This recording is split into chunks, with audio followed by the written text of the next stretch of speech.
Good morning students.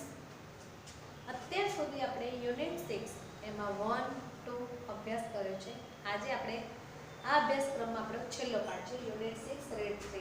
ત્યાર પછીના પાઠ આપણી આ વર્ષ પૂરતા કેન્સલ થયેલા છે 7, 8, 9, 10.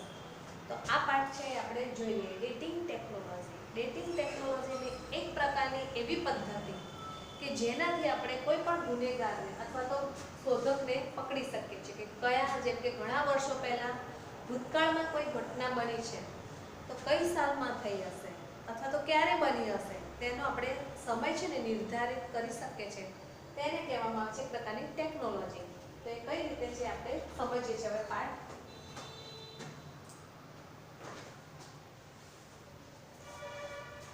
તો જુઓ, પાઠનું નામ છે ડેટિંગ ટેકનોલોજી. તો dating objects and aircrafts is an interesting area of investigation. Investigators need to date objects to understand what happened around them and when it happened. It also helps to understand at what time in history a particular object was used. Such investigations are taken up by scholars studying historical civilizations, rocks, ancient cultures, or crime investigators, etc. જેમ કે દરેક વસ્તુનો સમયગાળો ચોક્કસ હોય છે, તો તે સમયગાળો ક્યારે થયો છે અથવા તો એરક્રાફ્ટ એટલે કે કોઈ વસ્તુ બની છે તે ક્યારે શોધવામાં આવી છે અથવા તો કઈ રીતે થઈ છે તેનામાં ઇન્વેસ્ટિગેટર્સને ખૂબ જ રસ હોય છે. તો એ સમયગાળો જાણવાની જે પદ્ધતિ છે જેને આપણે કહીશું ડેટિંગ ટેકનોલોજી. હવે આપણે એને અનુરૂપ કેટલાક શબ્દો છે અઘરા તે જોઈએ છે.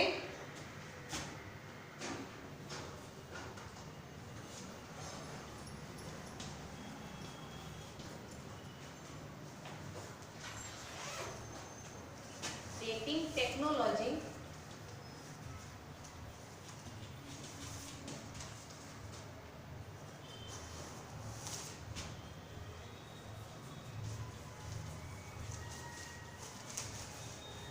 અતિ પ્રાચીન વસ્તુઓનો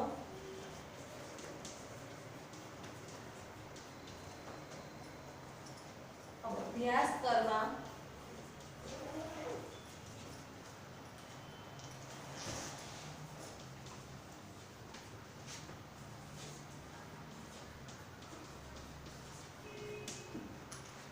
ઉપયોગમાં લેવાતી ટેકનોલોજી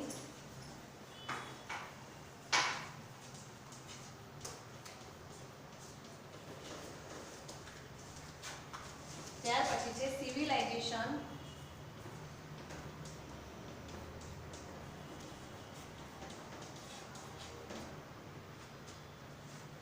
એટલે આપણી સંસ્કૃતિ.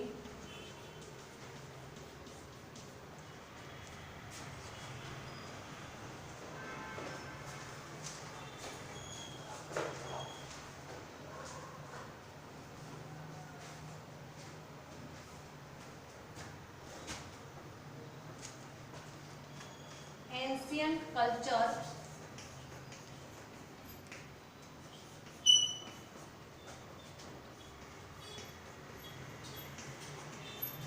Ancient એટલે પ્રાચીન સંસ્કૃતિ.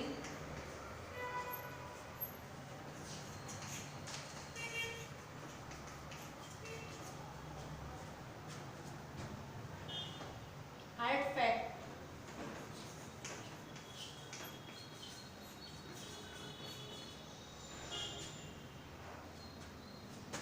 માનવ સર્જિત વસ્તુ.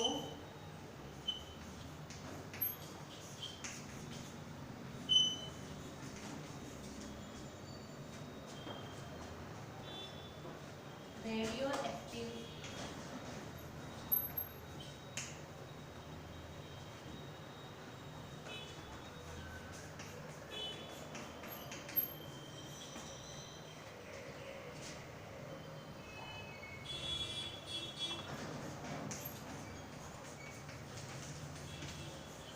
અણુ કેન્દ્રોનું આપોઆપ વિઘટન થવાની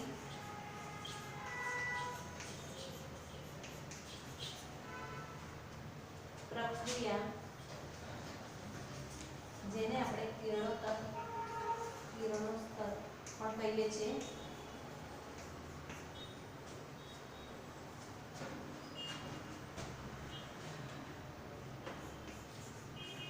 અનસ્ટેબલ એટલે અસ્થિર,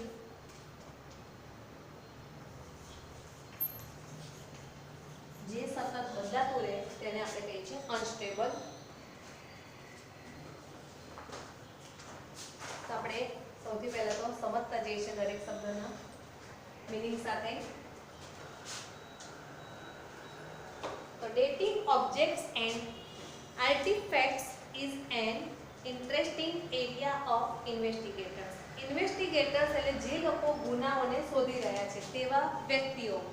તો ગુના શોધકો માટે ડેટિંગ ટેકનોલોજીનો જે વિષય છે કે અતિ પ્રાચીન વસ્તુઓનો અભ્યાસ કરવા લેવાથી ઉપયોગમાં લેવાતી ટેકનોલોજી છે એ જાણવામાં એમને વધારે પડતો રસ છે.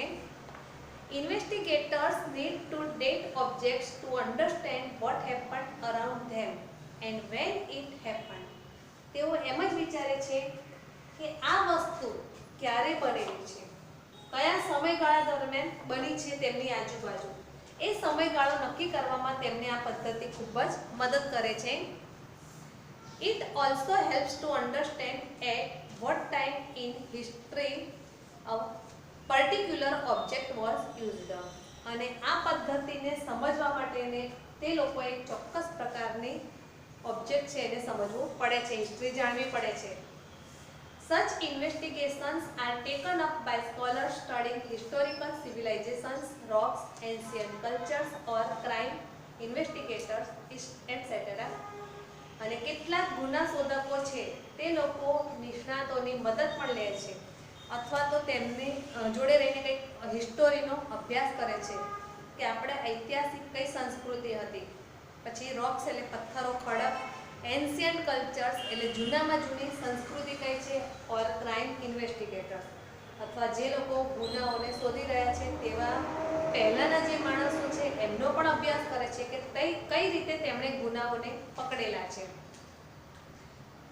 એકવાર ફરીથી આપણે આખો પેરેગ્રાફ જોઈએ છીએ. તો dating objects and artefacts is an ancient area of investigations. આપણી આજુબાજુમાં જે પણ શોધ થઈ રહી છે અથવા જે પણ વસ્તુઓ છે દરેકનો એક સમયગાળો હોય છે અને તેને ઓળખવા માટે તેમણે એક પદ્ધતિનો અભ્યાસ કરવો પડે છે. Investigators need to date objects to understand what happened around them and when it happened. જે વ્યક્તિઓ શોધ કરી રહ્યા છે ગુનાઓની કે કોઈ પણ બાબતની, તો પહેલો પ્રશ્ન એ ઊભો થાય છે કે આ વસ્તુ બની છે પણ ક્યારે બની છે તેમની આજુબાજુમાં, તે સમયગાળો તેમણે ઓળખવો હોય છે અથવા તો શોધવો હોય છે. It also helps to understand at what time in history a particular object was used. ભૂતકાળમાં ઇતિહાસમાં આ વસ્તુ છે લોકો ક્યારે વાપરતા હતા, ક્યારે ઉપયોગ કરતા હતા, તેના ઉપરથી તે સમયગાળો નક્કી કરી શકે છે.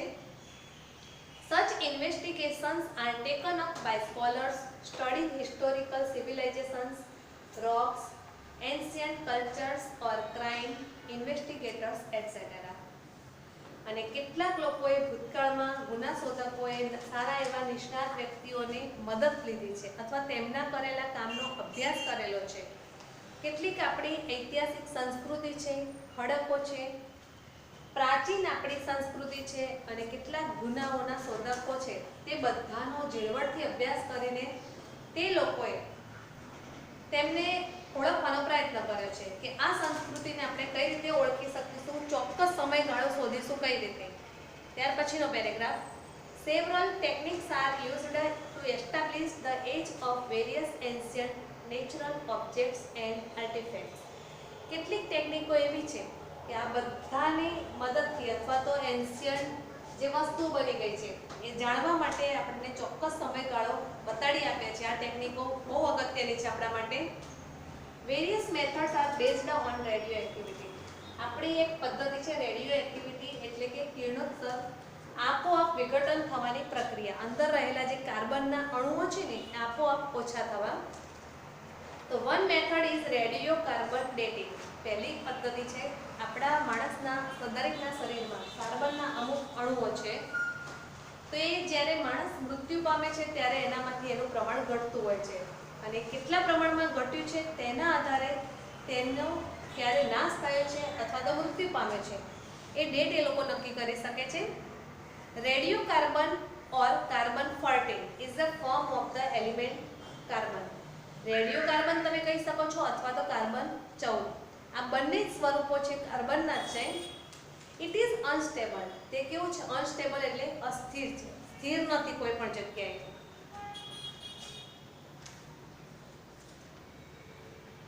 It is unstable and weakly radioactivity. અને એકદમ નબળી બાબત છે.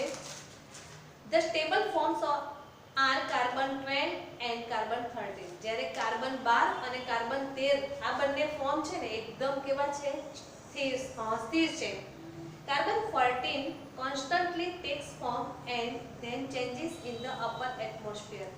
આજુબાજુના પર્યાવરણમાં કોઈ પણ ફેરફાર થાય ને તેની સાથે સાથે કાર્બન 14 માં વધઘટ થતી હોય છે. કેટલીક વાર ઘટાડો થાય છે ને કેટલીક વાર તેમાં વધારો પણ થતો હોય છે. તો સૌથી પહેલા આપણે બીજો ફકરો હજુ ફરીથી લઈએ છીએ. તો several techniques are used to establish the ages of various ancient natural objects and artifacts. Various methods are based on radioactivity. One method is radiocarbon dating. Radiocarbon or carbon 14 is the form of the element carbon. It is unstable and weakly radioactive. The stable forms are carbon 12 and carbon 13. Carbon 14 constantly takes form and then changes in the upper atmosphere. આમાં બે શબ્દ આવે છે, એક તો form અને from. તો form એટલે સ્વરૂપ, અને સ્પેલિંગમાં કેટલાક વિદ્યાર્થીઓ ભૂલ કરી દે છે, અને ફ્રોમ એટલે માંથી. કોઈની અંદરથી કઈ વસ્તુ હોય તેને આપણે ફ્રોમ કહીએ છીએ. હવે સ્ટેબલ કયા કયા છે? કાર્બનનો જે અણુ છે ને એમાં સ્ટેબલ છે કાર્બન 12 અને બીજું છે કાર્બન 13.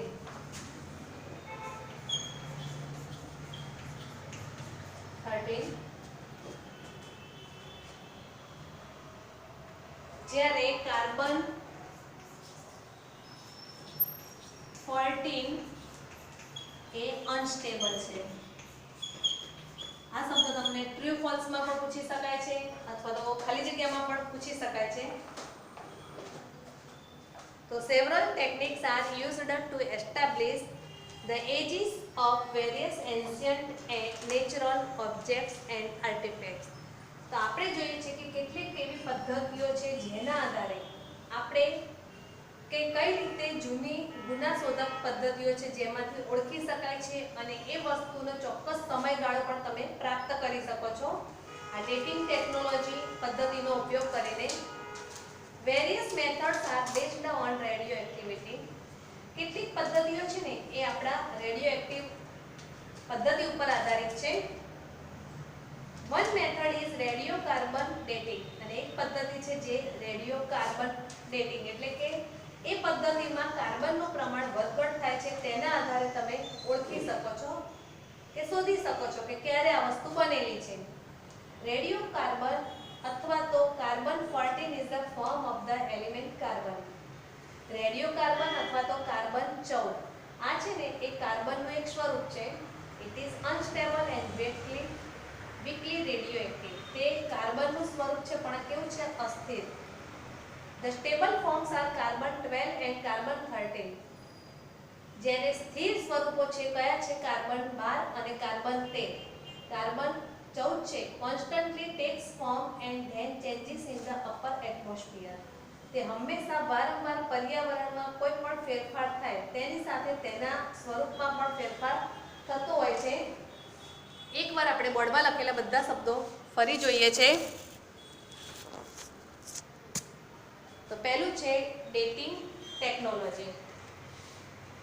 તેનો અર્થ થશે અતિ પ્રાચીન વસ્તુઓનો અભ્યાસ કરવા ઉપયોગમાં લેવાતી ટેકનોલોજી. સિવિલાઇઝેશન એટલે સંસ્કૃતિ. એન્શિયન્ટ એટલે પ્રાચીન અને કલ્ચર એટલે સંસ્કૃતિ. તો એન્શિયન્ટ કલ્ચર એટલે પ્રાચીન સંસ્કૃતિ.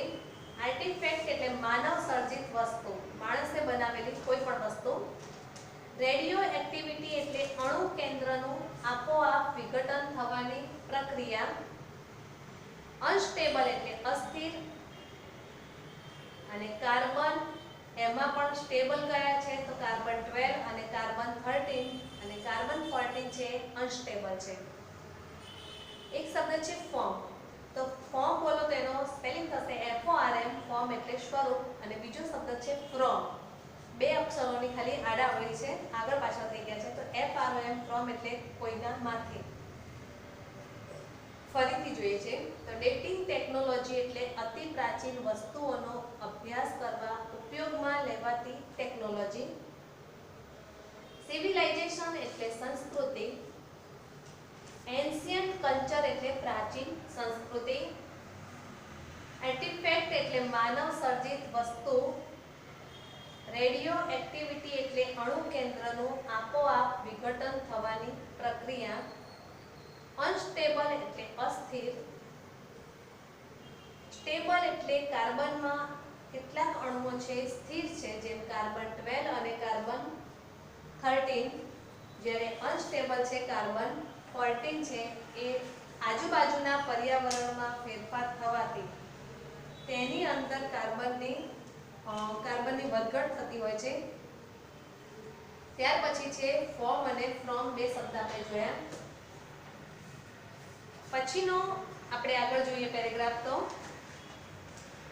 Plants and animals tech in carbon 14 throughout there life time. આપણને બધાને ખબર છે કે વૃક્ષો અને પ્રાણીઓ પોતાના જિંદગી એટલે કે જીવનકાળ દરમિયાન કાર્બન 14 નો ઉપયોગ કરતા હોય છે.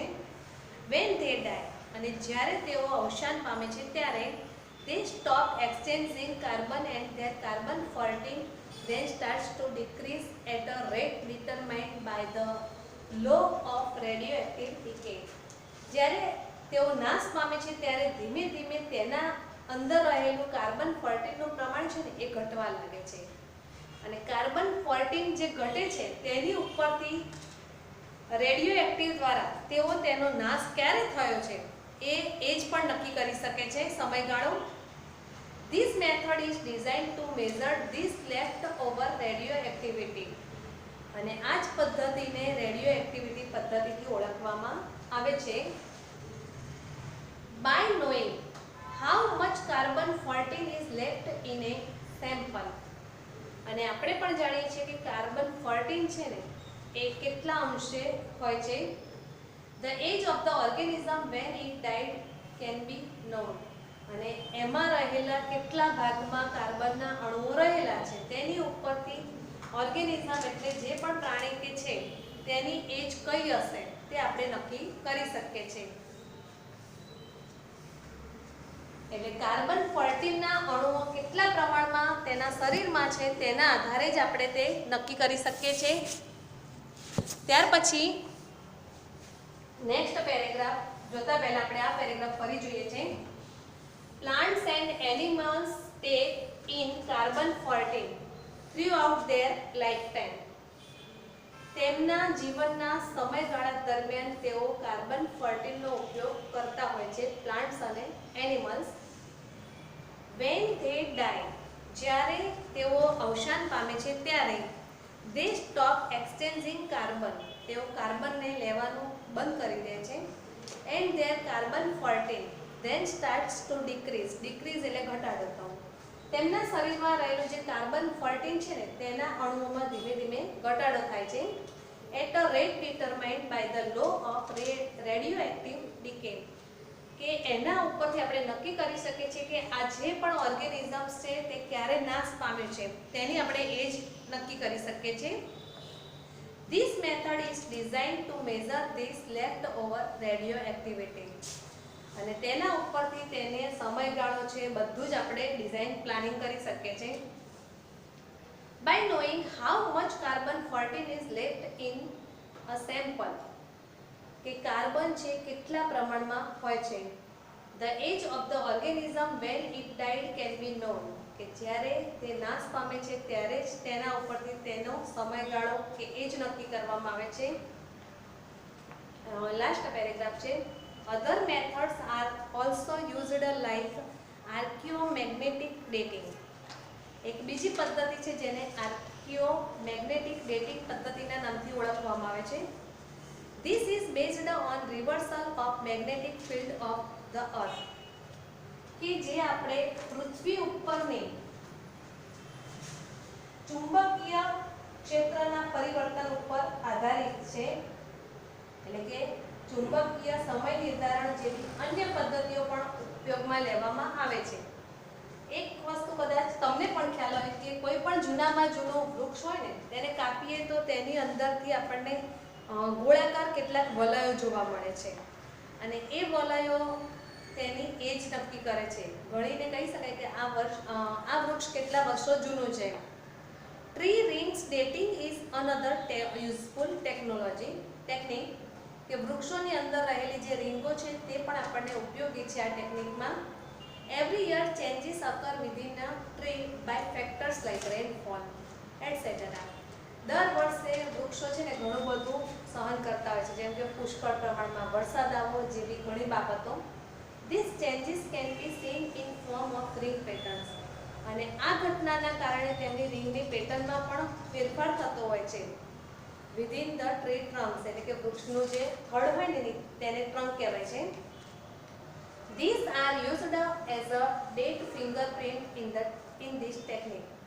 અને આ પદ્ધતિને આપણે date fingerprint in this technique એટલે કે એ નામથી ઓળખવામાં આવે છે. જેમ માણસની ફિંગરપ્રિન્ટ હોય છે તેમ વૃક્ષની પણ આ ફિંગરપ્રિન્ટ કહેવામાં આવે છે અને તેના આધારે તે લોકો ઓળખી શકતા હોય છે. એકવાર આપણે એમને પણ સમજી લઈએ છીએ કે કોઈ પણ જૂનું વૃક્ષ હોય તો તે વૃક્ષને તમે જ્યારે કાપો છો ત્યારે તેના થડના ભાગમાં કેટલાક ગોળાકાર સર્કલો જોવા મળે છે અને આ સર્કલો છે તેની એજ નક્કી કરે છે કે વૃક્ષ કેટલા વર્ષો જૂનું છે અને એ વૃક્ષના વલયો ગણીને તમે તેને એજ નક્કી કરી શકો છો. એટલે કે આ પાર્ટ છે આપણો ડેટિંગ ટેકનોલોજી. બીજું કે આખા વર્ષનો આપણો કોર્સ છે અહીંયા પૂર્ણ થાય છે. હવે આપણે જે પણ આવશે વિડીયો દરેક રિવિઝનના જ આવશે અને દરેક જણે આ પાઠના હોમવર્કમાં સૌથી પહેલાં તો તમારો જે આ વિડીયો છે એને એકવાર બધાએ જોવાનો છે. એ જ તમારું હોમવર્ક છે. પાઠમાંથી કેટલાક ટ્રુ ફોલ્સ પૂછાય છે અને ફિલ ઇન ધ બ્લેન્ક્સ, પેરેગ્રાફમાં આપેલી ખાલી જગ્યાઓ છે તેને તમારે પૂર્ણ કરવાની છે અને ફકરાની ઉપરથી માત્ર તમને ખાલી પ્રશ્નોના જવાબ જ પૂછવામાં આવતા હોય છે. તો અહીંયા આપણે પૂર્ણ કરીએ છીએ અને નેક્સ્ટ વિડીયોથી આપણે રિવિઝન જોઈશું.